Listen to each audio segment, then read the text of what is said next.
السلام علیکم، آداب، گڈ مارننگ۔ جب اسرائیل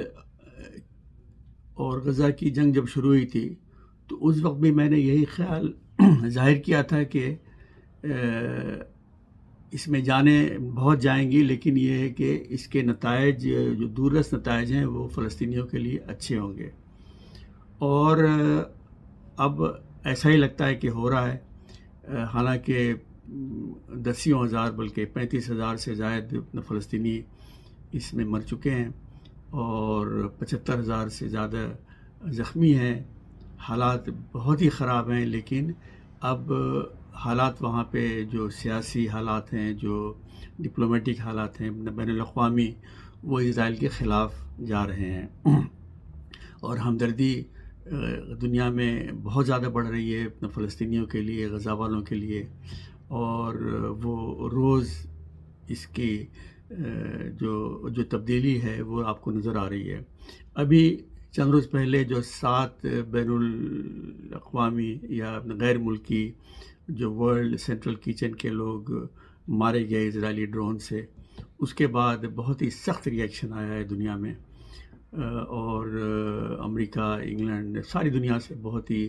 حکومت کے اپنا طرف سے، میں اس کی بات نہیں کر رہا ہوں، عوام کی، جو مغربی حکومتیں ہیں ان کے بھی جو ایٹیچیوڈس ہیں، ان کے بھی جو پوزیشن ہے، وہ اس میں بڑی تبدیلی آئی ہے۔ اس کی بات میں 1 منٹ میں بھی کرتا ہوں، لیکن سوال یہ پیدا ہوتا ہے کہ ان 7 لوگوں کے مرنے پہ اتنا ریئیکشن ہوا، اس کے پہلے 30,000 سے اوپر مرے، ایسا کیوں نہیں ہوا؟ آیا کچھ لوگوں کی جانیں کیا زیادہ ان کی اہمیت ہوتی ہے؟ تو ایسا ہی ہے، لیکن یہ تاریخ میں اسی طرح ہوتا ہے، ساری دنیا میں اسی طرح ہوتا ہے کہ کچھ جانیں جب جاتی ہیں تو اس کی اہمیت کہیں زیادہ ہوتی ہے بنسبت اور جانیں بہت اس سے زیادہ بھی اگر جائیں اس کے مقابلے میں۔ اس کی ایک بہت اچھی مثال پاکستان کی تاریخ میں وہ ہے کہ جب ایسٹ پاکستان میں لینگویج رائٹس ہوئے تھے، کہ پاکستان کی جو حکومت تھی اس نے کہا تھا کہ، بلکہ جناح صاحب نے خود جا کے ڈھاکہ میں کہا تھا کہ Urdu will be the only national language of Pakistan, یعنی اردو، صرف اردو ہی ہوگی پاکستان کی قومی زبان۔ تو وہاں پہ ایک تحریک شروع ہوئی، اور بعد میں جا کر 1952 21 فروری کو ایک بہت بڑا مظاہرہ ہو رہا تھا اور پولیس نے فائرنگ کی، جس میں کہ 5 لوگ مارے گئے، ابو البرکت، عبد الجبار، رفیق الدین احمد، عبدالسلام اور شفیع الرحمان۔ اور اس کے بعد یہ 21 فروری کا جو دن ہے ایسٹ پاکستان میں اور پھر اس کے بعد اب بنگلہ دیش میں ہر سال بہت ہی عقیدت سے منایا جاتا ہے، اور یہ شہید ڈے کہتے ہیں ڈھاکہ میں، اس پہ ایک مونومنٹ ہے، اس کی بہت زیادہ اہمیت ہے، بلکہ بنگلہ دیش نے یونائٹڈ نیشنز کے ذریعے 21 فروری انٹرنیشنل لینگویج ڈے کے طور پہ منوانے کا بھی فیصلہ کیا اور اس میں کامیابی حاصل کی۔ تو بنگلہ دیش میں یا ایسٹ پاکستان میں اس سے پہلے کتنے مارے گئے، ہزاروں اور دسیوں ہزار، لیکن وہ جو شہداء 5 جو 21 فروری کے، وہ ابھی بھی یاد کیے جاتے ہیں۔ تو یہ ایک حقیقت ہے کہ کچھ شہیدوں کی یا کچھ واقعات کی اہمیت زیادہ ہوتی ہے۔ واپس آتے ہیں اسرائیل اور غزہ پہ، تو یہ جو 7 جو مارے گئے، تو اس میں آپ یہ بھی دیکھیں کہ حالانکہ اسرائیل والوں کو پتہ تھا کہ یہاں پہ یہ ورلڈ سینٹرل کچن کے لوگ ہیں، لیکن کسی کو یہ شک پڑا کہ وہ 3 گاڑیوں میں ایک گاڑی میں ایک شخص جو ہے ایک گن لے کے جا رہا ہے، حالانکہ وہ بیگ جو تھا وہ اس میں گن نہیں تھی، لیکن ایک حماس کو مارنے کے چکر میں اسرائیل نے 7 بین الاقوامی ایڈ ورکرز کو مار دیے۔ اس سے اندازہ کریں کہ وہاں کے جو سپاہی ہیں، وہاں کی جو فوج ہے، وہ کس طرح، جو کہتے ہیں انگریزی میں ٹریگر ہیپی، کہ مطلب انہیں کوئی پرواہ نہیں کہ کس کو مارا اور کتنے مارے، بس مارتے جاؤ، غصہ اتارتے جاؤ اور انہیں تباہ کرتے جاؤ۔ لیکن اس کے نتیجے میں جو ریئیکشن ہوا ہے وہ بہت ہی سخت ہے، اور امریکہ میں بھی اب ایک تحریک بہت بڑی چل رہی ہے کہ اسرائیل کو اسلحہ دینا بند کرو،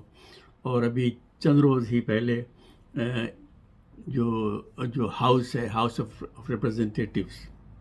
اس کے 40 ڈیموکریٹک ممبرس نے، جس کی سربراہی نانسی پیلوسی کر رہی تھی، جو کہ اسپیکر تھی، بہت بڑی پوسٹ ہوتی ہے، میرے خیال میں وہ 2 بار اسپیکر تھی ہاؤس کی، تیسری سب سے بڑی پوزیشن ہوتی ہے امریکہ میں صدر، نائب صدر کے بعد. تو ان کی قیادت میں 40 ڈیموکریٹک ہاؤس آف ریپرزنٹیٹیوز کے ممبرس نے ایک خط لکھا ہے پریزیڈنٹ جو بائیڈن کو اور سیکرٹری آف اسٹیٹ بلنکن کو کہ اس کی پوری تحقیق جب تک مکمل نہ ہو تو اسرائیل کو اسلحہ دینا آپ روک دیں. اسرائیل کو کتنے اسلحے جاتے ہیں اس کا اندازہ آپ کو ہو چکا ہے، لیکن بتاتا چلوں کہ 2016 میں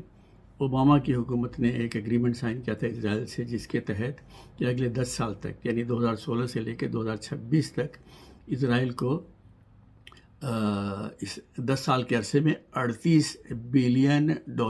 کی فوجی مدد دی جائے گی. یعنی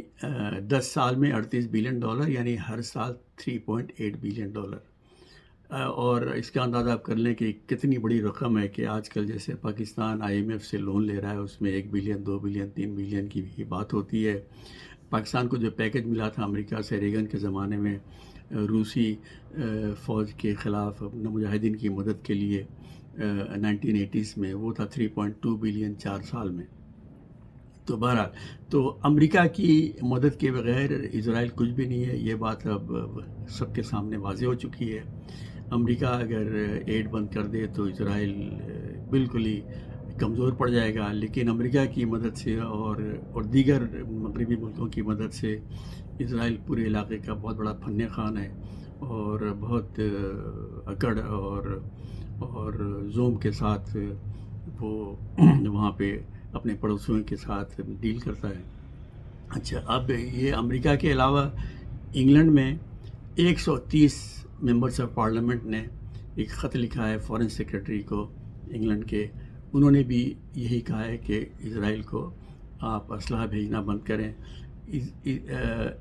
اسرائیل کے جو امریکہ کے بعد جو 2 سب سے بڑے ممالک ہیں جو فوجی ایکوپمنٹس دیتے ہیں، فوجی سامان دیتے ہیں، وہ ایک ہے برطانیہ اور ایک ہے جرمنی. تو برطانیہ میں 130 پارلیمنٹریس نے لکھا ہے کہ یہ آپ بند کریں، اور انہوں نے مثال دی ہے کینیڈا کی جس نے اس پہ پابندی لگا دی ہے. اس کے علاوہ انگلینڈ میں 3 سابقہ سپریم کورٹ کے جج اور 600 وکلا، سینئر وکلا نے بھی خط لکھا ہے کہ اسرائیل کو اسلحہ بھیجنا بند کریں. اور انگلینڈ میں جہاں تک مجھے یاد آتا ہے کہ 500 ملین پاؤنڈ کا اسلحہ دیتا ہے اسرائیل کو. تو اسی طرح سے جرمنی کی بھی پالیسی وہاں پہ بدل رہی ہے، اور جرمنی کے علاوہ فرانس کی بھی پالیسی اسرائیل کے سلسلے میں بدل رہی ہے، اور بہت زیادہ ہمدردی بڑھ گئی ہے فلسطینیوں کے لیے اور غزہ کے لوگوں کے لیے. اور اس کے بہت ہی دور رس نتائج نکلیں گے، یعنی کہ نہ صرف یہ کہ جنگ ختم ہوگی اور اسرائیل کے جو مقاصد تھے فوجی اور سیاسی غزہ میں وہ حاصل کرنے میں ناکام ہوگا. اسرائیل میں تو ایک تحریک چل رہی ہے کہ غزہ میں پھر یہودیوں کو لا کے وہاں پہ بسایا جائے، جیسے کہ 2007 کے پہلے تھا، یا 2003 میرے خیال میں، کہ وہاں پہ آبادی تھی یہودیوں کی، وہ سیٹلمنٹس کہتے ہیں. تو وہاں تحریک ہے کہ وہاں پہ انہیں واپس لایا جائے. بہرحال یہ سب کچھ بھی نہیں ہونا ہے، اور آگے چل کر یہ 2 اسٹیٹ سلیوشن یعنی فلسطینی ریاست قائم ہونے کی بات بہت ہی سیریسلی لی جائے گی. ہاں، یہ ضروری ہے کہ سعودی عرب، امارات، مصر یہ اور اردن اس میں بڑھ چڑھ کر حصہ لیں. ابھی تک تو ایسا نظر نہیں آ رہا، لیکن ہونا ہے یہ آخر میں، اس لیے کہ یہ پریشر جو ہے اب اتنا بڑھ گیا ہے کہ اس سے یہ حکومتیں بھی آزاد نہیں ہیں. حالانکہ وہ عوامی نمائندگی والی حکومتیں نہیں ہیں، لیکن پریشر بہت ہی زیادہ بڑھتا جا رہا ہے. تو یہ اب آپ دیکھیں کہ ابھی تک ان میں سے کسی نے اسرائیل کے ساتھ جو کیا ڈپلومیٹک ریلیشنز یعنی اپنی ایمبیسی وغیرہ اسرائیل میں نہ بند کیا، نہ اسرائیل کے ایمبیسڈر کو اپنے ملک سے نکالا. اگر کسی نے ایسا کیا ہے تو وہ ہیں جناب ساؤتھ امریکہ کے ملک اور ساؤتھ افریقہ، جو سارے عیسائی ہیں اور دور دور سے ان کا اسلام یا عربوں سے کوئی تعلق نہیں، لیکن انہوں نے حق کی بات کی ہے اور اسرائیل کے ساتھ اپنے تعلقات منقطع کیے یا ختم کیے ہیں۔ اور کولمبیا نے ابھی آپ کو جیسا کہ پتہ ہے کہ انٹرنیشنل کورٹ آف جسٹس میں جو ایک اپلیکیشن گئی ہے کہ اسرائیل جو ہے جینوسائیڈ کر رہا ہے، اس پہ فیصلہ دیا جائے۔ اپلیکیشن ڈالنے والا تھا ساؤتھ افریقہ، اور اب کولمبیا جو ساؤتھ امریکن کنٹری ہے اس نے درخواست کی ہے کہ ہمیں بھی اس درخواست میں شامل کیا جائے، یعنی کہ اپلیکنٹ کے طور پہ مانا جائے۔ یاد رہے کہ کولمبیا میں ایک بائیں بازو کی حکومت ہے، اور ساؤتھ افریقہ کی جو حکومت ہے اسے اپارتھیڈ کا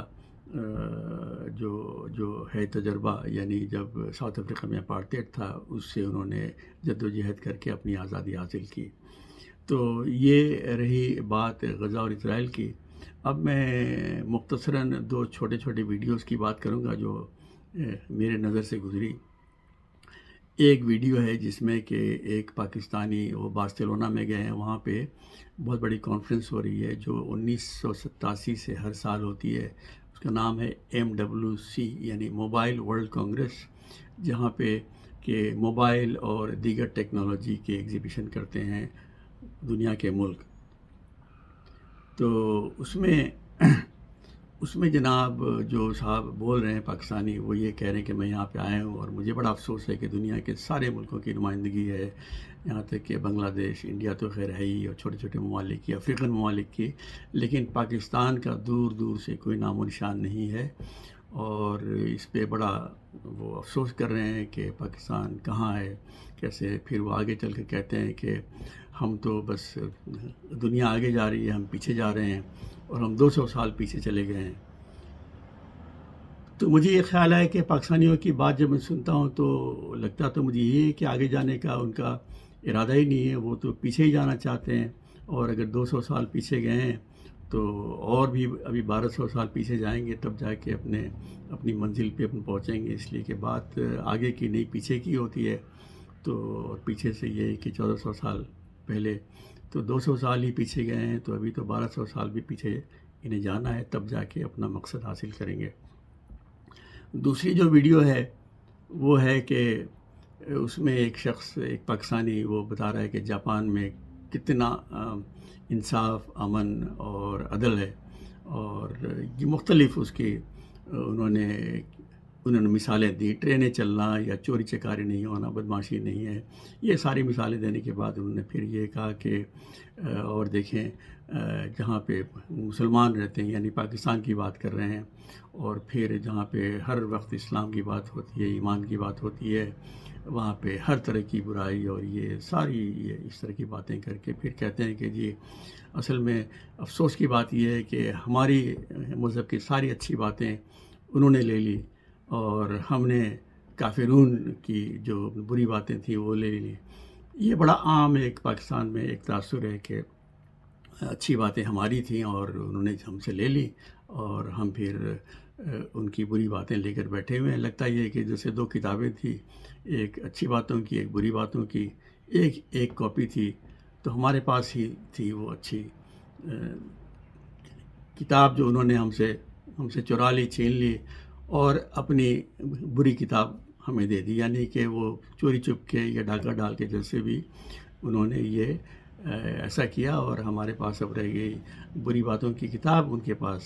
اچھی باتوں کی کتاب، تو ہم تو اب مجبور ہیں کہ اب یہ بری بات پہ ہی ہم نے عمل کرنا ہے۔ تو یہ تاثر بڑا پاکستان میں عام ہے، اس لیے میں نے اس کا ذکر کرنا ضروری سمجھا۔ حقیقت یہ ہے کہ دنیا کے ہر مذاہب میں اچھی باتیں ہی ہوتی ہیں، کوئی ایسا مذہب نہیں ہے جو کہ اپنے بری باتیں سکھاتا ہو۔ اب عمل آپ کریں اگر دیانتداری سے، جو بھی مذہب ہو، تو آپ ایک اچھا معاشرہ بنا سکتے ہیں، اور اچھے سے اچھا مذہب بھی پکڑ کے آپ جو ہے چوری چکاری اور بدمعاشی میں ملوث ہو سکتے ہیں۔ تو اس سے کوئی تعلق نہیں، نہ کوئی مذہب، نہ کوئی قیادت، نہ کوئی قوم لوگوں کو بری باتیں سکھاتی ہے، لیکن یہ کہنا کہ جی ہماری اچھی باتیں چھین کے وہ اچھے بن گئے اور ان کی بری باتیں ہمارے اندر آ گئیں، کیسے آ گئیں، یہ کوئی سوچنے کی کوشش بھی نہیں کرتے۔ چلے جی، آج کے لیے اتنا ہی، اور خدا حافظ۔